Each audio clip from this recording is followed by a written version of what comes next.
Emerson, Small Biz Lady, America's #1 small business expert. And I'm so excited to welcome you to another edition of the Small Biz Chat podcast. Man, do I have an amazing show scheduled for you all today.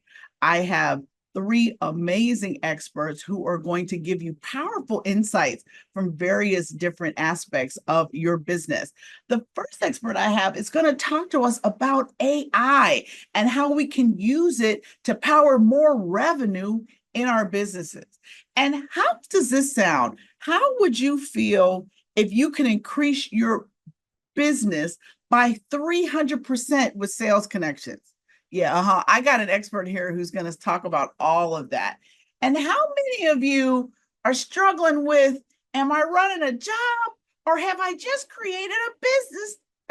Have I created a business or am I really just have a glorified job? Well, we're going to talk with an expert about this and how you can get more focus on the business lane versus the job lane. And we're going to talk about different ways that you can do that. My guests today have lots of insight to share, especially if you've been one of these people that you think AI is hype, right? Well, we're going to talk specifically about how you can use AI to transform your business. And we're also going to talk about how to increase sales by really understanding the language you need to be using to talk to your sales target. And if you're looking for a system to create true economic freedom for yourself, well, I've got an expert here who's going to talk all about that and share his insights in his wonderful book that he's written about the topic. Now, the Small Biz Chat podcast is really a peer-to-peer interview show. We have guests who are experts in their field that are giving you their advice that otherwise you would have to pay lots of money for. The best thing about it is they're from all over the world and they have amazing insights to share. Now, the Small Biz Chat podcast can be seen on my Small Biz Lady YouTube channel or on my Facebook fan page. Please subscribe and share. We want others to have access to this amazing information that our mission is to end small business failure. And this podcast is all about helping you take your business to the next level. Let me introduce today's guest. My first guest is Joanne Eriaku, and she is an AI expert, and she's from SOAR, the School of AI Readiness, and she's going to talk to us about that. I also have Yvonne Silver, and she is CEO of Women and Wisdom Media, and I have Dr. Robert Needham, who's an author of the book, Escaping from Economic Slavery. I'm so excited to learn from each of them. So let's get started.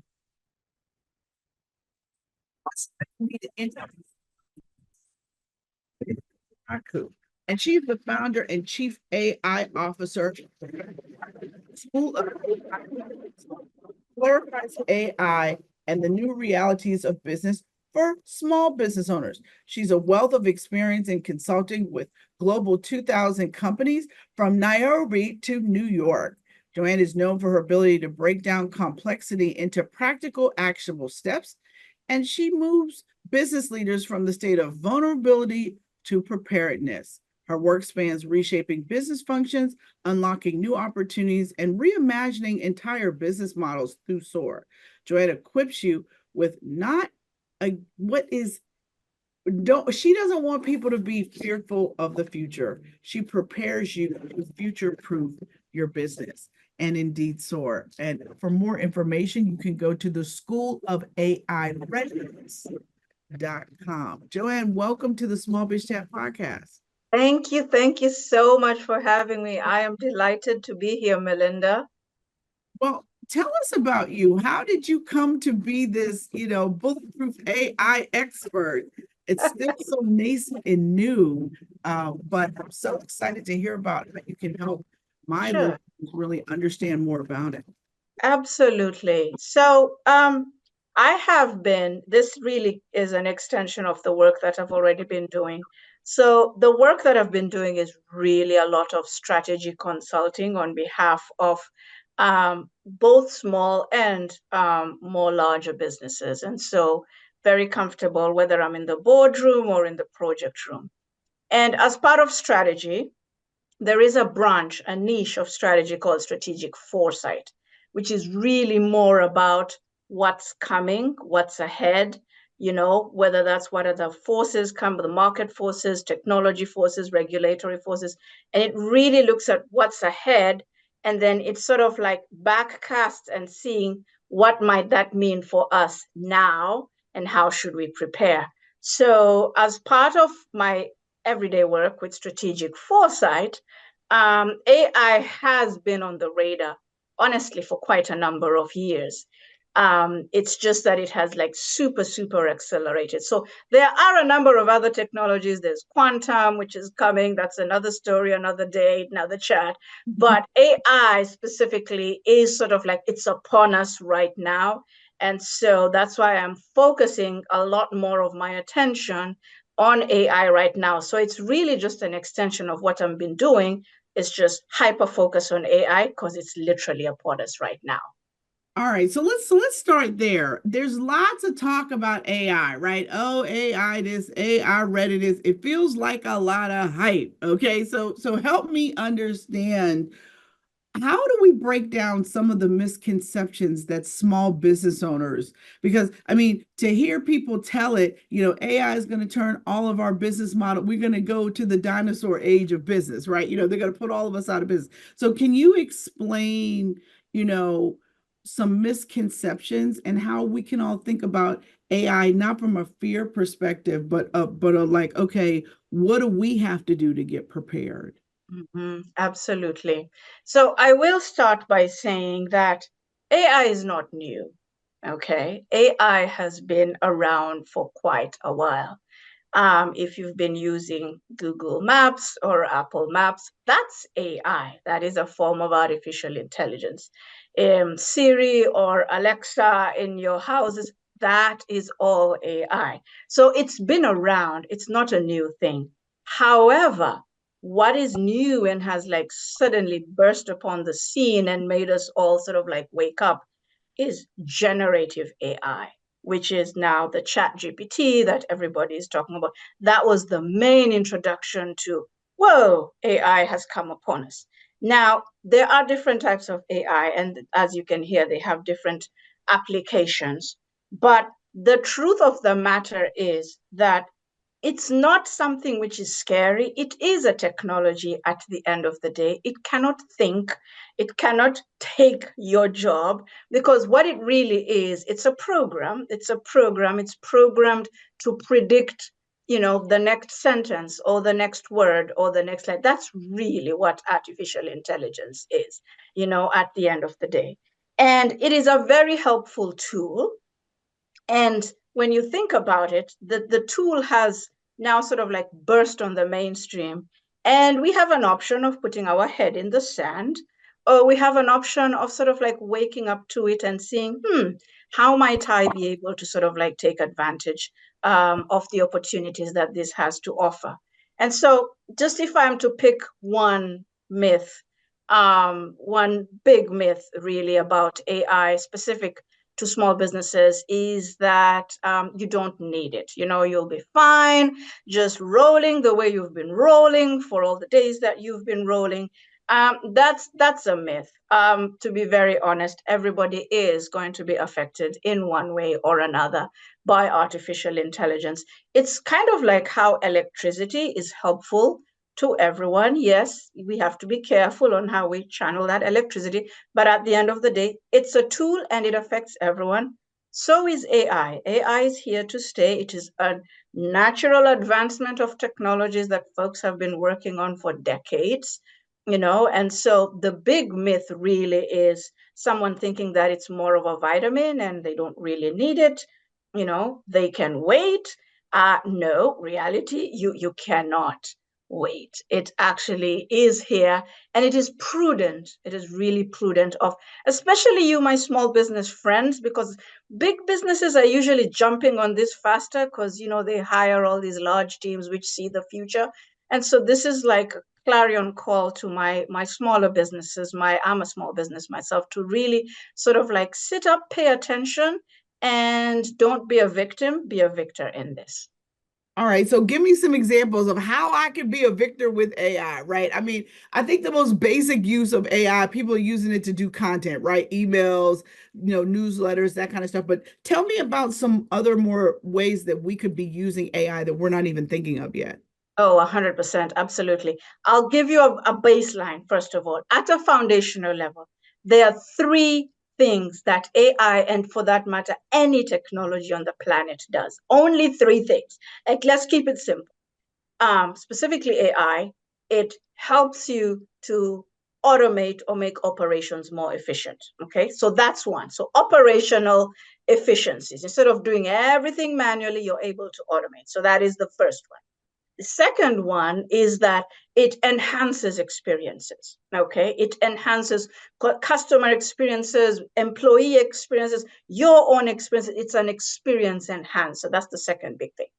And then third is it informs decision making better. Like you're able to see predictively, analytically, so much more clearer, and you're able to go like, that's what I should do. So at a baseline, that is everything that AI will do for you. Okay, it'll either help you operationalize something better, it'll help you enhance an experience by personalization, for example, or it'll help you make decisions better. Those are the main things it'll do. Now, if we're to get really hyper specific, small businesses, what really can AI do for? You've already mentioned some of them. The by far marketing is the biggest opportunity where AI use cases are being seen right now. In fact, about 80% of AI, especially generative AI use cases, are in the marketing function. And I mean end to end. The entire marketing function can be automated by AI. I'll give you an example. Here we're on a webinar right now, Min, and if we want, we can have AI not just record this, but then thereafter automatically it schedules whatever clips that can come out of it, whatever transcripts, whatever social media posts, all automatically able to hit send the minute this is over. That is something which is so manual for us right now, but AI can do that. So I'm just giving you one tiny example of what AI can do, but then it's not just about marketing, it's also your internal operations, like what is possible for you internally, especially as small businesses. We are so busy. We are so burdened. We are doing so much. And normally our issue is time. We're time poor. And you're the manager, you're the secretary, you're the administrator, you're the financier, you're the everything.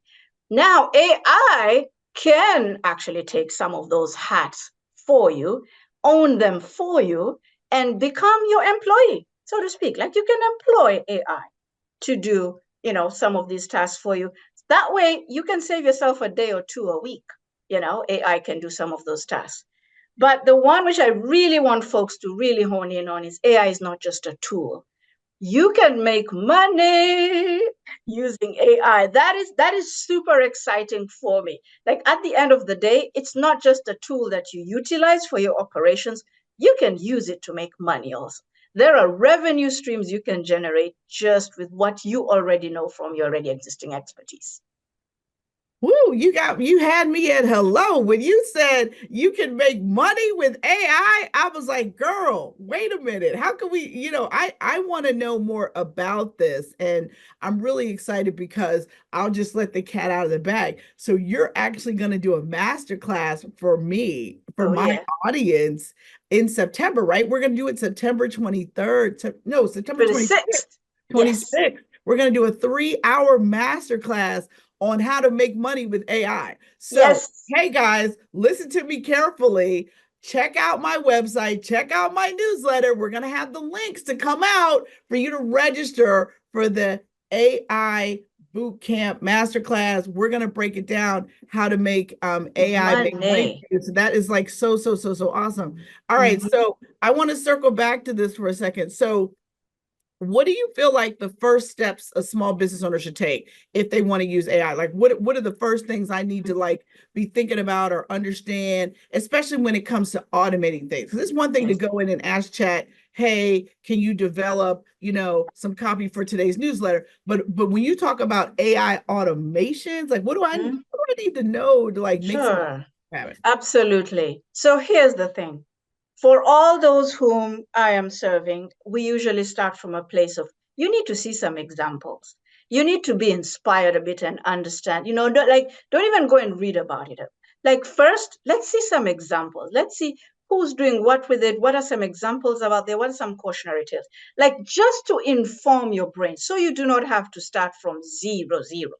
Then once you're fairly inspired, you then get to understand that I think I need to educate myself a little bit more. So AI literacy is key. Like I wouldn't want you to go and actually start developing anything AI until you have some form of literacy, understanding what it is which you're dealing with. And good news, we're going to be covering that in the masterclass, where we start from the foundations. We don't take you straight to how to make the money. We actually are going to spend some time and take you behind the scenes, pull up the covers so you get to understand exactly how does this AI animal work. Okay, so AI literacy is key. And as part of AI literacy, in comes AI safety. Just understand, because you're dealing with this as surely as you deal with electricity and gas, and you have to know the safety measures, but you still cook with it. Same with AI. You need to know both sides of the equation. And once you have some literacy, once you've had some inspiration, something which is key is data. So here's the thing, Melinda. There's no AI without data. You need data to feed AI. Like that's what it feeds upon. Because it's not a living thing. It's a computer program. It needs data in order to get data out. Okay.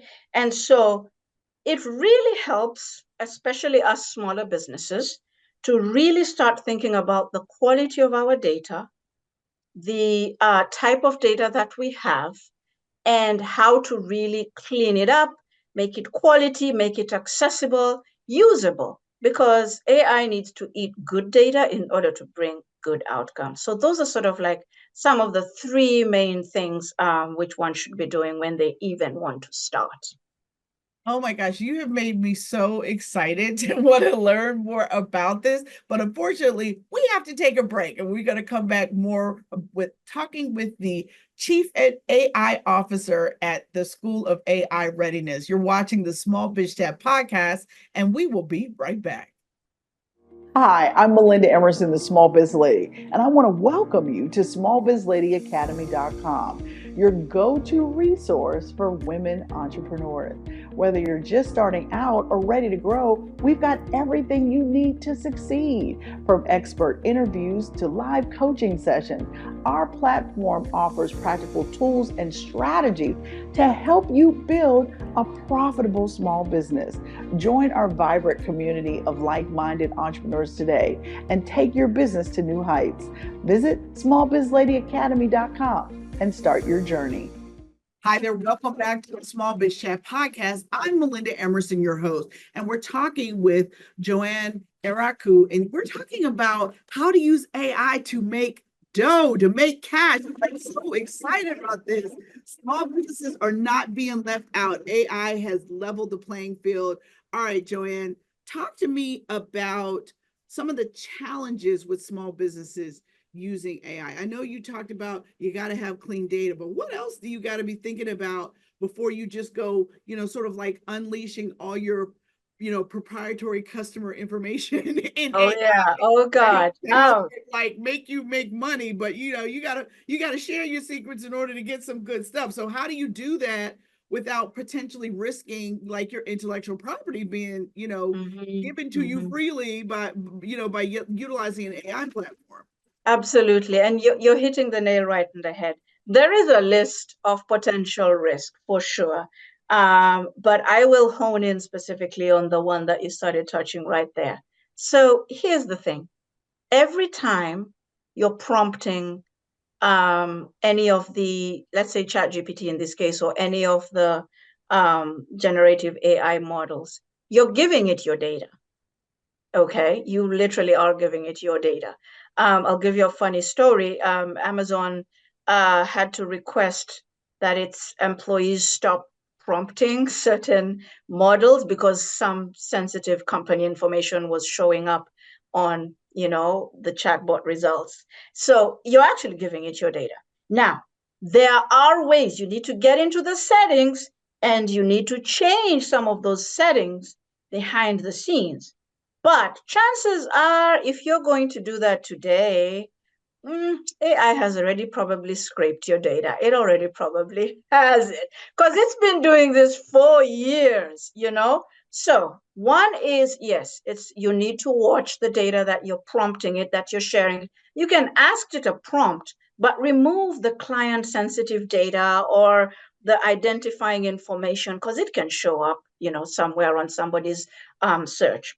So that's one thing. But on the flip side, while you're getting, for example, ChatGPT or generative AI to create for you content, some of that content is plagiarism, and you can find yourself in deep, deep trouble.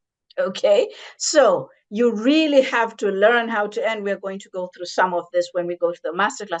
You really have to learn to make sure that you are setting the expectations. It's called context engineering. There's prompt engineering, but there's context engineering, where you're telling the chatbot that, hey, I need you to produce me a response like this, but I need to make sure that it is explainable or cite sources and that sort of thing. So these are some of the sort of like very, very high level things that one really needs to look out for. There's a whole laundry list. I know we do not have time to go through all of them. Just come to the masterclass. It's a start. It's a start. Absolutely, absolutely. We're definitely going to be teaching this. We got 3 hours with you that day, so I'm so excited to help people learn more. And tell me this: how do you see AI shaping the future for small businesses over the next 5 to 10 years? Mm. Oh, I'm not going to go to 10 because that is very difficult to predict right now. The pace at which the technology is moving, I'm going to give you more of like a 2 to 5, because it is really seriously changing quickly. I'll say this: we human beings are notoriously well known for thinking linearly, like we think in terms of incremental additions of the same. AI, if you want to think AI, you need to think exponentially. You need to be thinking completely out of the box. And so while we did discuss that AI is great for automation in your operations and personalization, and we did talk about, yes, it can make you money, and we did talk about decisions that it'll help you make. Just if we step out a little bit and think a little bit more exponentially, the thing where I see this really being most helpful for small businesses is small teams are going to be able to accomplish exactly what large organizations are able to accomplish because they're going to have the technology to help them accomplish that. So small teams are going to get really large impact just because of the resources that they have at their disposal. So my small business friends, here's the thing: AI is like your employee 10x. It don't need no bonus. It don't need no medical insurance and that sort of thing. It is there and it's working 24/7 if you set it up to. It frees you up. All those things you've been wishing in your head and whatnot, it frees you up to do that higher level thinking. So the skills are going to shift for small businesses, for everyone, but I'm speaking specifically small businesses. It's going to be less about what you know and what you know to do in terms of a function or a topic. And it's going to be more about how you harness the resources at your disposal to get you what you want.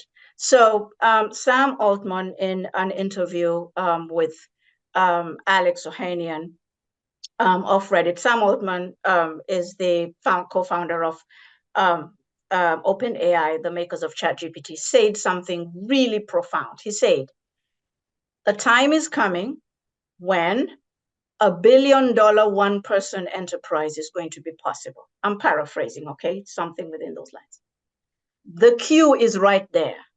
The thing is, it's not going to be so much about how many people can I hire, but how well can I harness, orchestrate the bots, the resources that I have. And it is absolutely going to be possible to have $1 billion enterprise as a singular person if we keep going the way that we are going. Well, Lord, I want to be that person. Okay.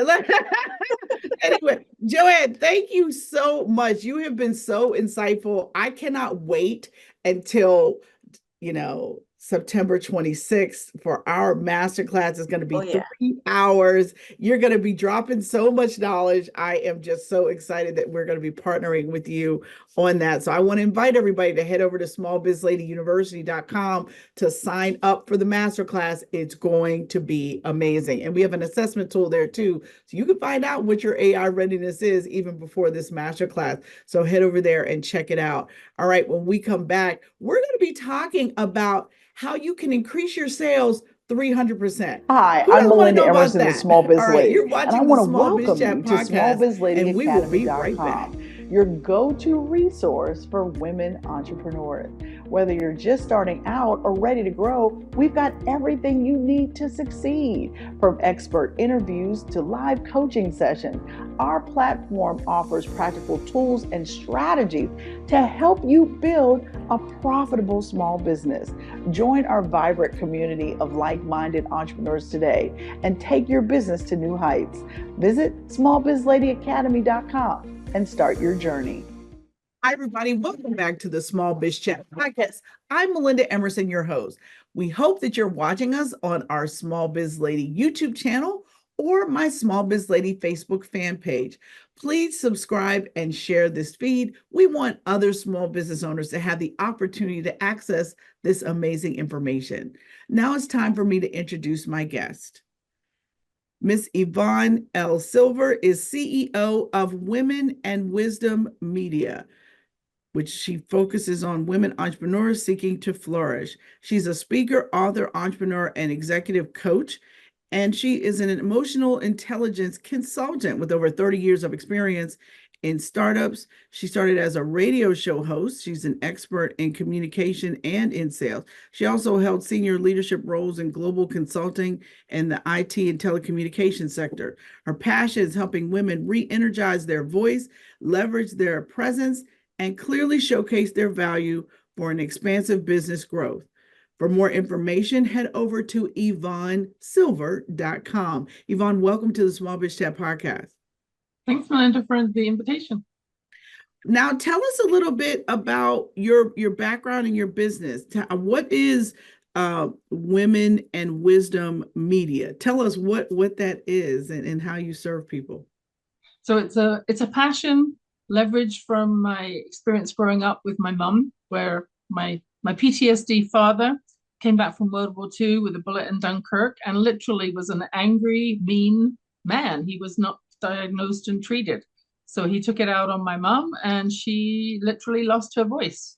So my passion is women in particular speaking up, finding their voice, finding their value, and using their language even more powerfully to be able to ask for what they want and get it, not by being aggressive, but by being clear and showcasing their value. So that's the work that I do. I love anything to do with words. When I wrote my best-selling book, that was a great opportunity to really key in on some of the strategies that have really helped me over my life and my career and put it all into one place and bring in 40 words and word concepts to help women ask for what they want to get it. I love it. I love it. All right. So you boast that you can help people increase their sales 300%. So I got to get into that with you right now. So help me understand, how do you do that? And what's the secret sauce on that? Well, a few years ago, because I love communications, I ran across a communications tool, which is actually developed by a company called Codebreaker Global, and it's the bank methodology. Now, many of us have used at some time in our life, we've done some sort of psychology-based assessment, whether it's DISC, Myers-Briggs, colors, whatever it might be. This one is specifically reverse engineered from some of the original Hippocrates, Father of Medicine, Four Temperaments work to specifically ask about not me, but who's sitting in front of me and how can I communicate more effectively with that person, the potential buyer, consumer, partner, relationship, etc. So we do that in asking them in nanoseconds, 90 seconds, to complete an online profile. And it's simple. There's four profiles. Each one has a set of 10 values. And by looking at the cards, we then ask people to sort them into order that sounds most like them and least like them. And that will give us a code. So my first code is nurturing, followed by action, then by knowledge, and then by blueprint. So don't ask me to do your systems work because I am not the systems person. I don't like being in a box. I like helping people, personal growth, and taking action to see results. So when I know what the person's personality code is, I will give them information in the conversation specifically oriented to land with their values. So if they're a knowledge person, they want the facts, the figures, the data, the science. Nothing I'm saying is going to convince them. They need to do their own research and get the evidence. If they have a blueprint primary personality, they want the steps, the process. It's got to be inside the lines, nothing crazy or unusual. Don't over promise and under deliver. And you better show up on time. The action person, it's got to appeal to them. It's got to be exciting. It's got to make them money. It's got to be fast paced. They only read the top line and the bottom line in your email. There's no point in giving them detail. They don't want the detail. They just want to know, how's it going to help me or make me more money? And then the nurturing is all about people. How is this going to help society, humanity, impact people? How is this going to help me connect faster? And they like personal hugs. So we have to find a way to blend. If we don't know who we're talking to yet, we go into a boardroom or we go into a bigger sales meeting. We have to blend and have a little peppering of each of those things in the conversation so that everybody hears the message. It's called the art of influence, and it's a process called biology, BUYOLOGY, developed by Sherry Tree with Codebreaker. So, okay, so these cards are cool. I think I'm a red based upon, I think so. But based upon what you said, I think I'm a red. But I do have some nurturing in me. I'm a mom, so I nurture people a little bit, right? So, but help me understand, how can I get somebody that I want to potentially pitch for business to help me figure out which one of these personalities they are? I mean, if it's an assessment people have to take, how do I get some stranger that I want to have a sales meeting with to take this assessment? Like, what do I do? Yeah. So what I do, Melinda, is I set it up as part of my calendaring system. So when someone goes to book a meeting with me, they have an invitation. It's optional. We don't force it on people, but they have an option to connect faster on the meeting and learn a little bit more about their own preferred communication style. It takes 90 seconds. So anybody can do it. And if they haven't actually completed it before the meeting starts, very often at the beginning, I will say, I gave you a gift in the calendar system. I'm not sure if you picked it up and learned more about your preferred communication style, but it really helps us to connect faster. If you haven't done it, hey, let's do it. It takes 90 seconds. Very rarely do people say no, because it gives them insights about their own preferred communication style, but it also helps me understand, how do I want to lay out this meeting? How do I want to deliver things? Do I want to go fast paced and expect them to make a decision right away because they're action oriented? Or do I want to give them the facts and then sit back and let them do it on their own time? Because I know that someone who is one of my favorite client groups is nurturing and knowledge. They're intrigued about the personal growth, but they're not going to make a quick decision. So there's no point in trying to close a deal at the end of the call because they need more time. I see. This is really, really interesting. I like how you do that. And now I understand how you and I got together, because you did that for me. You sent me one of those things and said, take this. And so I'm like, oh, so now I know the trick. Okay, all right. So tell me something though. Before you get to this, what are some ways that you suggest that women entrepreneurs should approach potential sales targets? Because I think it's hard. A lot of people are intimidated by the sales process. And so I just want to know what some of the suggestions that you have for like methods for reaching out to potential customers when you might not be super confident yet. Yeah. Well, I think that's the essence, Melinda, of confidence is being really clear. Like, don't just say, hey, I'm going to start my own business. Going to put up a website tomorrow. I mean, the GoDaddy adverts, they say, yes, your website's up tomorrow.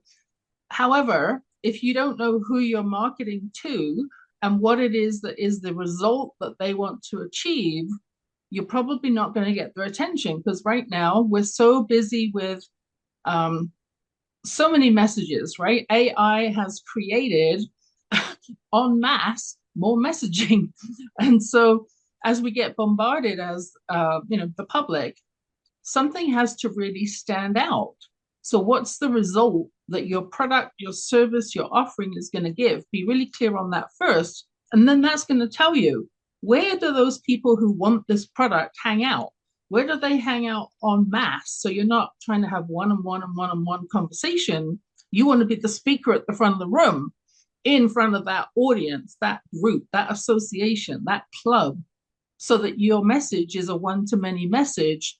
And they can always come up and book a one-on-one call afterwards, but you're not repeating the same thing so many times.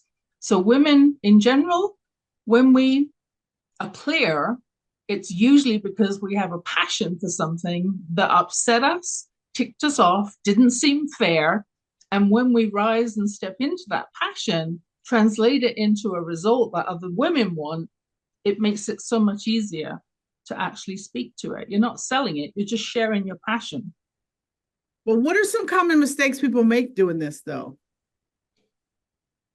Common mistakes are giving a price too early in the conversation. And very often, what I learned when I was working as a VP of a global talent management firm, so this is more sort of corporate, but the same principle applies, is if I told them the price early on, then all they're doing is evaluating, is that product or service worth that price? They haven't really given you all the information that you need to be able to reflect back to them. Here's what you told me. Here's what is an impact if we don't fix this. Like, there's a cost right now. Otherwise, why would we be having the conversation? And so when you give the price too early, it stops the conversation, because now they're at a point where they need to decide. So how can you make sure that you've got all the information that you need to be able to make an effective quote, so that you don't end up doing more work than you're going to get paid for? That's a key thing. Or asking too soon and asking too much from someone else without having built the relationship. It's kind of like, I don't know if I can say this on your show or not, but it's kind of like premature ejaculation. If you go for things too fast, then it doesn't work, because you haven't built the trust, you haven't built the relationship. Right. I get it. That's really fascinating. When we come back, we're going to talk more about how to increase your sales. You're watching the Small Biz Chat podcast, and we'll be right back. Hi, I'm Melinda Emerson, the Small Biz Lady, and I want to welcome you to SmallBizLadyAcademy.com, your go-to resource for women entrepreneurs. Whether you're just starting out or ready to grow, we've got everything you need to succeed. From expert interviews to live coaching sessions, our platform offers practical tools and strategies to help you build a profitable small business. Join our vibrant community of like-minded entrepreneurs today and take your business to new heights. Visit SmallBizLadyAcademy.com and start your journey. Welcome back to the Small Biz Chat podcast. I'm Melinda Emerson, your host, and we're talking with Yvonne Silver about how to boost your sales. All right, Yvonne, tell me, what advice would you give to a small business owner that is struggling with sales right now?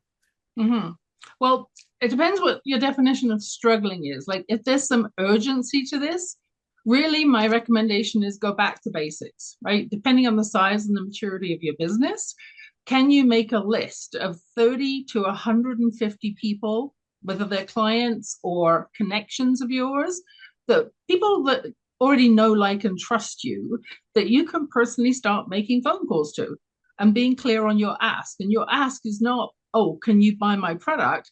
Your ask is, who do you know that could be open to XYZ, which is whatever the result your product provides, and who are they, and is that someone that you can introduce me to today? So I'm looking for a who and a referral, and giving people an option to self-select. If it sounds like them, then they'll put their hand up and say, oh, that sounds kind of interesting. How do you triple your sales by 300%, right? Up to 300%. So you don't have to explain it a whole lot. If you are a bit more established, then you can certainly leverage referrals, right? Asking for that introduction, but take it one layer deeper. So if someone says, yes, I'll introduce you to my friend Sue, oh, can you reach out to Sue and send a little note just quickly, just to say that I'll be calling her, which adds so much extra weight than just saying, hey, Sue told me to call you, because they've taken a little bit extra time. The other thing is, if you have a opportunity to partner up with somebody who's already in your same space, but is a complementary offering to you, don't think that joint venture marketing is only for the big, successful, multimillionaire people. It's for anybody who wants to partner with someone who has a complementary service offering and already has a group of your ideal clients, so that you can actually have a win-win solution. Share your services. Love it. Love it. All right, Yvonne, what is the best business advice you've ever been given? Well, we all know that customers, it takes about, at least 7 times, I've seen various numbers, but more time to get a new customer than it does to retain an existing one. So the best advice is, what happens when something goes wrong? Because invariably business things crop up. It's not the fact that something went wrong, it's how you choose to handle it, how you respond as the business owner, that will keep the relationship either intact or in trust. So it'll show whether you have high levels of personal customer service or not. And that has been at the forefront of all of my work, is about how do we retain, whether it's employees in my HR days or clients, because we really do need to value and fix things, right? Make sure that we're responding appropriately. I love that. I love that. I'm so much into customer retention, and I think it's something that people miss and ignore. And existing customer is 60 to 65% more likely to buy from you again. So Lord, why are you chasing these new people out here? Anyway, thank you so much for being here. I love all of your advice, and I can't wait to share it more with my audience. And when we come back, we're going to be talking about how to get real financial freedom. You're watching the Small Biz Chat podcast, and we will be right back. Hi, I'm Melinda Emerson, the Small Biz Lady, and I want to welcome you to SmallBizLadyAcademy.com, your go-to resource for women entrepreneurs. Whether you're just starting out or ready to grow, we've got everything you need to succeed. From expert interviews to live coaching sessions, our platform offers practical tools and strategies to help you build a profitable small business. Join our vibrant community of like-minded entrepreneurs today and take your business to new heights. Visit SmallBizLadyAcademy.com and start your journey. Hi, everybody. You are watching the Small Biz Chat podcast. I'm Melinda Emerson, Small Biz Lady, your host. And now we're talking with my guest, Dr. Robert Needham. He is a seasoned executive with more than 35 years as a business and franchising executive. He's president of the Collaborative Franchise System, LLC. He's often called on as an expert in business, franchising, forensic analysis, and technology. He's been a franchisor in franchise consulting in nutrition and fitness, mobile food truck, and gourmet dog food. He's also advised more than 90 different franchises and hundreds of brands within the industry. He currently focuses on service-based franchises with a high return investment potential. Dr. Needham, welcome to the Small Biz Chat podcast. Hey, Melinda, glad to be with you. I am so glad to talk to you because you've written this wonderful book on how to escape from economic slavery. And I want to talk to you about that because that's a very provocative title. But tell us a little bit how you came to even write a book like that. Like, tell us a little bit about your business background. Well, I started out in government service. I used to launch space shuttles for a living. And then I decided to leave NASA and I went into business for myself. And one of the things I realized early on, I started out in financial services that most people couldn't balance a checkbook. And the reason that they couldn't was because they were really never taught to do that. It's not that they didn't want to, they just didn't know how. And so I began to learn a lot about finance. And as I went through that process, I realized that owning my own business was pretty much a dream I'd had from about age 7. And nothing short of that would probably give me the freedom that I wanted. So how would you define economic slavery, right? Because that's something you're really passionate about freeing people from. Can you define that for us? Sure. We'll start off first. The primary definition of slavery is when you're held captive by a master, and that master feeds and clothes you and provides a house for you to live in, so you work for them for free. Economic slavery is slightly different from that. In this case, you have to pay for your own house and your own food, but you still work for someone else who has decided your value by what they're willing to pay you. So in order to escape that mindset, you have to figure out how to move from a scarcity mindset where there isn't enough to an abundance mindset where there's more than enough. Wow. So how do you do that? I mean, is that like how you talk about your concept of shared capitalism? Like how do you get to the point where you say, okay, I'm not going to go work for the man anymore. I'm going to create, my own business enterprise. How do you make that shift? How do people get past the fear of, oh no, I'm not going to have health insurance? Like, how do people do that? I know it is probably the singular most brought up item when they think about going into business for themselves is, oh my God, I could lose everything I've saved up to this point, and where am I going to get health insurance in case things go bad? The truth is things normally don't go bad. And when they do, there are affordable ways to solve the health problem, but that's for a different time. Let's talk about here specifically, how do you overcome this fear, or how do you make this decision, to get into business for yourself? The first thing is that you have to decide where you are and are you happy there? Meaning that the average person in America makes $75,000 a year in income. And so if you're looking at getting into a business that only will pay you $75,000, then all you're doing is trading a job for more work. Because all of us who've ever started a business knows that there's 3 phases of owning a business. There's where you work hard and make nothing. There's where you work hard and you might get paid what you thought you were worth. And finally, where you work very little and get paid more than you're worth, and people think you were born lucky. and so as a result, we have to move through that mental transition. And so you have to figure out where you are and then where you want to go, and what that next step looks like for you. Now, I know that you're a big advocate of people looking at franchises as a potential business model because it doesn't have as much grunt work involved in sort of like building the idea, getting the brand out there and all that stuff, and then figuring out who the customer is, and then finally figuring out the right pitch to sell to them. Why do you think that that's a good way to sort of parlay from being an employee to being an entrepreneur?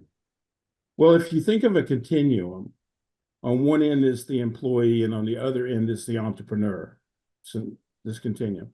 The franchisee sits pretty much right in the middle. They're a little bit of country and a little bit of rock and roll, which they don't want to make all the decisions for themselves, but they don't want someone to make all the decisions for them. So they're typically a mid-manager, someone like that who's thinking, you know, I want to double my income. The only way I know to do that's to fire my boss, right? So they're saying, how do I get into business for myself? And so the first thing happens is they have three choices. They can either build, they can buy, or they can partner. So if I'm going to build, I'm a startup. That means I have to go learn all the mistakes. And the one thing I think about most successful people is true, if they really are honest with you, they've made more mistakes than anybody else. Okay. So you have to be willing to accept a lot of failure if you want to do a startup. Second, if you're buying, then you're buying a pre-existing business with a pre-existing customer base and all that, but you also may be buying pre-existing problems. So there, due diligence is really important. Do I really understand how this business works and all the insides and out? So that leaves us that middle person, the franchisee, the partner idea, or the collaborator who says, look, I'm going to come to you and I'm going to get three things when I buy a franchise from you. I'm going to get a brand that people trust already. I'm going to get a business system where you've made all the mistakes and I don't have to. And third, I'm getting a training program because I probably don't know how to do what you do, but you're going to teach me. And that's the real strength of franchising. Well, talk to me about some of the downsides and limitations of franchising, though. Well, first of all, if you don't know what type of franchise you're buying, you could either be buying a job or you could be buying a broken wing. And what I mean by that is if it doesn't give you enough net margin to get you where you want to go, you'll spend all your money and you'll get off where you got on and never go anywhere. Right. So not all franchises, even though I'm in the franchise industry, not all franchises are right for the average person. In fact, if we talk about the most popular franchise most people think about, what would you guess that would be? McDonald's. Of course, everybody says McDonald's. The big golden arches, branding perfect, right? They've got a drive-through. You can get your chicken McNuggets every time. That's a great business system. And then third, those people really know how to greet you and give you those fancy statements. But when you look at them financially, forensically, like we talked about earlier, when you look at them that way, you realize that McDonald's is not designed for the franchisee to get rich. What? That's right. Wait a minute. What? Like, hold on. Who's getting rich then? The franchisor. Because McDonald's is all about real estate. And you don't get to own your real estate. They do. McDonald's is all about getting you to run 9 to 5 to stay alive. And by the way, you'll spend $1.5 million to get into McDonald's, and you'll make about $400,000 a year. You say, well, that's a lot of money. But what if I could tell you that you could spend the same $1.5 million and make $2.5 million a year? Would you want Sign me up? Sign me. What do I got to do, Robert? It's the same money.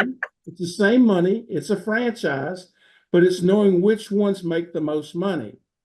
And so you learn quickly that where the money's at is in service, not in product. Okay. Wow. Because you want the highest possible gross margin so that you don't have to make so many sales in order to survive. Remember, we talked about continuums on the left side. Again, now that's wholesale. You got to sell a lot of stuff to make real money. Over here on the niche side is this, this super powerful brain surgeon, let's say, that can only do what they can do. They make a lot of money for doing what they do. They've exchanged their knowledge for that money. So products you don't want to be involved in. Of course, retail sits right in the middle, and it just depends on which side you fall on, whether you can make it or not. So the key to franchising is to find a business system that has got high gross margin. We call this, and we'll get into that today, but we call this net margin over investment. How we get to those numbers is a whole nother conversation. But the idea is if you can determine your net margin and divide it by your investment, if that ratio is less than 0.5 and McDonald's is 0.26, okay, then it's not worthy of you buying as an investment. Wow. I think that's the first time I have ever heard that explained like that. And I really thank you. But I can't let you go without you telling me, okay, now give me three that's got these numbers right. Like, Okay. tell me the three I need to be looking at tonight, Robert. Come on. Well, if you're the compassionate person, that really loves helping people, then let's talk about a concept of senior sitter. You think about that, and what you realize is, did you know today that there's 10,000 people turning age 75 every day in the United States? Okay. That's 10,000 new customers being created every day. The person who has someone sitting home with them will spend an average of $6,000 a month to have them sit with them. Wow. If they go to a nursing home, it could be easily $10,000. But so if you get the non-medical senior sitting program and you run it well, then what you find out is with 10 customers, you can get all your money back. Wow. And start making hundreds of thousands of dollars a year. Because the average bottom line for those companies is around 30% of your gross falls to the bottom line. So knowing that means you're making $1,800 net for every customer you put on. So if you want $18,000 a month in income, you just get yourself 10 customers. Well, I like that kind of math, Robert. What else you got? Give me another one. Give me another one, okay? Today in America, one of the most phenomenal new sports is pickleball. Okay. Okay, it used to be tennis and basketball and all those kind of things. There's pickleball. It's growing like at 30 and 40% a year and has been doing so for quite some time. There's literally hundreds of thousands of people playing pickleball on any given day. But what you realize is these pickleball courts are small. And because people are shuffling their feet back and forth on these pickleball courts, they're wearing them out faster. So the real money is in resurfacing pickleball courts. What? Really? Yep, to show you how to get a little truck and know how to do the right techniques. And so for about $100,000, you can get a business that probably within your second year, you're making $1 million. Oh, Lord. Okay. You're going to make me start thinking about manual labor. Okay. Now, all right. Give me one more, Robert. No. You hire people to do the work. Oh, I hire. Okay. So I don't have to go do it. Okay. You're not sitting with the seniors either. All You right. hire somebody to do that. Okay. All right. Give me one more. I need one more. One more. Let's see. One more that would be pretty exciting to you. Well, there could be a coaching position. There's several coaching franchises out there, and you pick the area that you like, because there you have no cost of goods, right? There's no product you're selling. You're just selling your time. And there are good coaching programs out there where they can show you how to make anywhere from $200 to $1,800 an hour. And in doing that, you just got to have, again, a few clients, and that's your business. There's probably 100 good ones we could help you with if we sit down and found out exactly what the person wanted. I think you're the best person I have ever heard talk about this. I have got to tell you. All right, but I got one more question for you. Sure. What is the best business advice you have ever gotten from someone?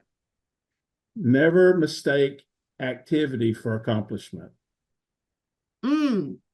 Never mistake activity for accomplishment. Right. Like that. I think that's tweetable, folks. I hope you give Dr. Needham some love for that.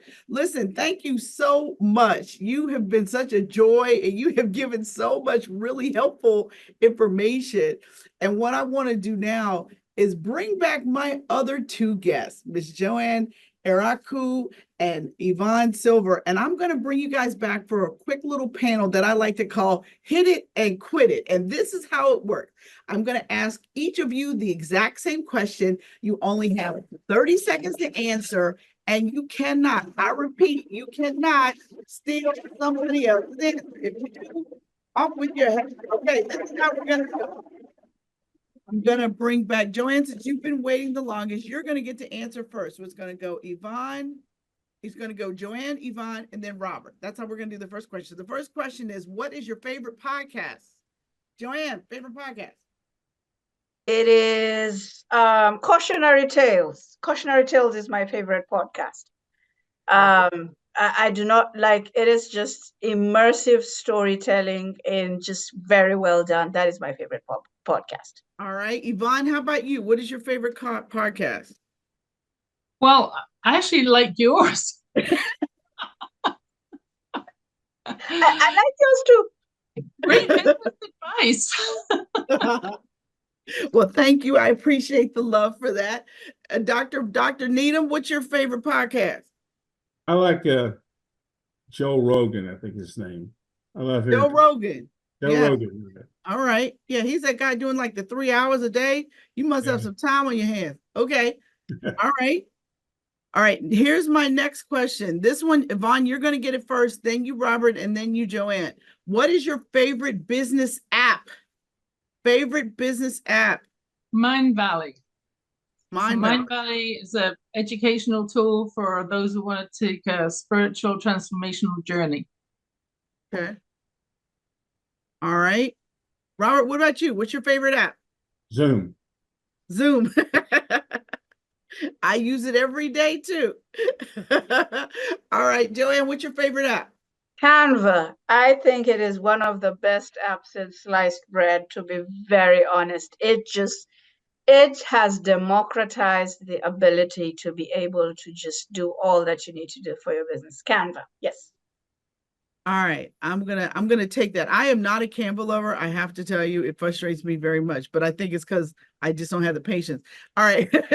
All right. Next question. This one's coming to you, Robert, first, and then you, Joanne, and then you, Yvonne. What is your favorite old school marketing tip? Favorite old school marketing tip? Robert? Don't use technology. Use a yellow pad. Would you say don't use technology, use what? A yellow pad. A yellow pad. Just write it down, huh? Write it down and make it plain. My father believed in yellow rule pads, and I actually use them all over my office, believe it or not. I don't have any conversation that I don't have notes to. Anyway, okay. All right. Joanne, you're next. What is your favorite old school marketing tip? Take care of the customer. Like, that's it. It's really all about them. Just take care of them. Yeah. Forget all the bells and whistles and just take care of them. Love it. Love it. Great one. Great one. All right, Yvonne, I know you got a good one. What's your favorite old school marketing tip? Referrals. But asking for referrals is a science. So wait until your customer is having a peak experience. That's the time to ask them, who else do you know? You're having an amazing experience. Who else do you know that could love this kind of result? So it's all in the asking timing. The asking timing. That's how to get great referrals. I love that. That's really good advice. All right. And then the last question, I'm going to come back to you, Joanne, first, and then you, Yvonne, and then you, Robert. What is the best business book you have ever read? Best business book? That would be, oh my God, that is so difficult. It would be any of the Strategizer book series, to be very honest. Value Proposition Design, Invincible Companies. I think they just made business so visual and so easy. That's my favorite. So which one? You got to pick one. Okay, Value Proposition Design. If I'm to pick one, that's it. Value Proposition Design, says the AI expert. Okay. Yvonne, what is your favorite business book you've ever read? Oh, so many to pick from. Good to Great, Fascinate. I think my all-time high, the one I recommend the most, is Attracting the Perfect Customer, The Power of Strategic Synchronicity. And it's about a concept of, instead of chasing customers, being the lighthouse, beaming out a strong, clear message that everyone can see. And I prefer to do marketing and sales that way. I like that. I want to read that. Dr. Needham, what is your favorite business book you've ever read? Solving the Puzzle of Owning a Franchise. I wrote it in 2008. Hey, I'm about a shameless plug. I appreciate you saying that. And you get it even free on my website. Oh, you can get it free on your website too. Even better, even better. So we're going to send people to there at the end of the show. My actual favorite book is 10X is Easier Than 2X by Dan Sullivan, which I love, and listening to the audio is even better. Love that book, and it changed my life. Listen, thank you all for being wonderful guests on today's Small Biz Chat podcast. Thank you so much to AI expert Joanne Eriaku. Don't forget to head over to smallbizladyuniversity.com to sign up for her masterclass on September 26th at 6 p.m. with me. I'm going to be hosting it with her. I also want you to check out Miss Yvonne Silver. She can be reached at yvonnesilver.com. And Dr. Needham, if you want to learn more about what franchise might work for you, he is at collaborativefranchisesystems.com. And thank you all for joining me for this episode of the Small Biz Chat podcast. Don't forget to check out my new membership site, smallbizladyacademy.com. If you're a woman who's just starting in business or you're ready to take your business to a next level, we are what you need. So head over to smallbizladyacademy.com. We just have a few more spots for our founding members before the price goes up, so you better jump on it. All right. The mission of the Small Biz Chat podcast is to end small business failure. I leave you with this. Either you win or you learn, but you never lose in business. God bless everybody. Take care.